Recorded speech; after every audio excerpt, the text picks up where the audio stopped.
This is Valmiki Ramayan, Season 1, Episode 12, Siddhashram. As they walked away from the devastated Janapads of Malad and Karusha and the Tataka one, Ram and Lakshman asked about the beautiful and serene ashram they saw in the distance. Vishwamitra told them about the history of this ashram, Siddhashram. He told them about the people that had lived there in the past, including Maharshi Kashyap, his wife Aditi, and their son Vaman. Esha Purvashramo Rama Vamanasya Mahatmanah. The very same Vaman who had faced off with the king Bali. This story is celebrated even today through the festivals of Onam in Kerala, Bali Padyami in Karnataka, and Bali Pratipada in Maharashtra.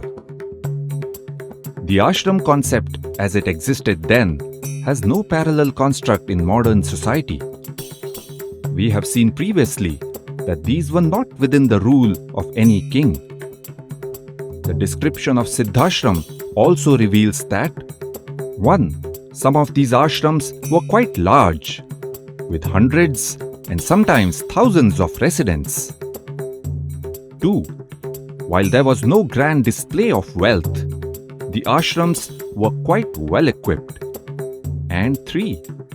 The rishis there essentially engaged in activities related to knowledge creation and preservation. And they did not restrict themselves to only spiritual knowledge. For example, they also created new weapon systems. Vishwamitra said that he was utilizing this place, Siddhashram, at that time for his yajna. And shortly they entered Siddhashram. Vishwamitra flanked by Ram and Lakshman.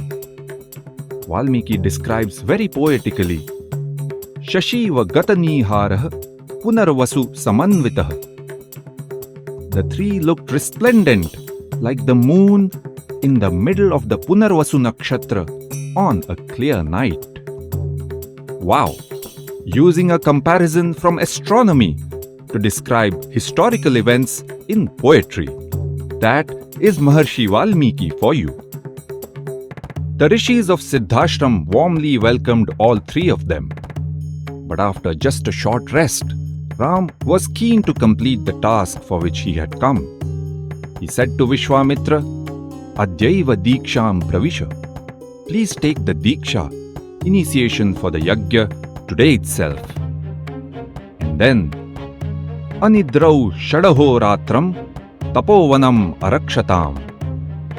For 6 days and 6 nights, Ram and Lakshman kept watch on the yajna without a break, without any sleep. And then came the attack.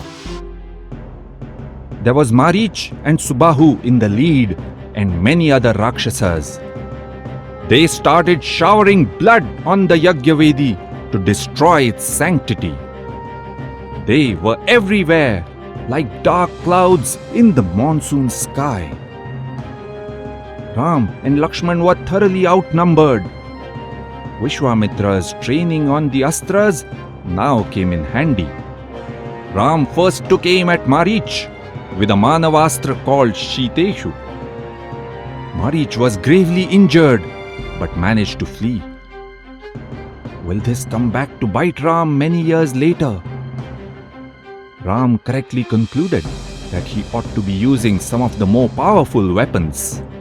And so, Ram took the powerful Agneyastra and hurled it at Subahu's chest. Subahu was struck and he fell down to the ground. And then, showing great dexterity in rapidly firing off different astras, Ram finished off the remaining Rakshasas with the Vayavyastra. The yajna was completed successfully. Vishwamitra was delighted. Kritartho asmi mahabaho kritam guruvachastvaya. I have achieved my objective. O Ram, you have successfully carried out your Guru's instructions. The next morning, The ever humble princess asked Vishwamitra, "O great sage, we too are at your service. Command whatever you want, and we shall do it." The other rishis then suggested that they were planning to go to Mithila, where King Janak was conducting a grand yajna. Yes, one more. Ram and Lakshman could join their group. They would also be able to see the famous Shivadhanush, Shiva's bow. And so they set off towards Uttare Janvi Tire Himavantam Shilochayam, the land which is near the Himalayas and to the north of Ganga. I have a question. You said earlier that lives of great people are a guide for us, and that is why we read the story of Ram. But in Ram's time, who was considered to be a great person of the past? Whose stories were told at that time as life lessons for others? Smart question, and timely. For as Vishwamitra and the others set off towards Mithila, he told them all about great people that had walked the very lands hundreds of years before them. And among them was the great Bhagirath. We will hear about this in the next episode. Iti ha asa. That is how it happened.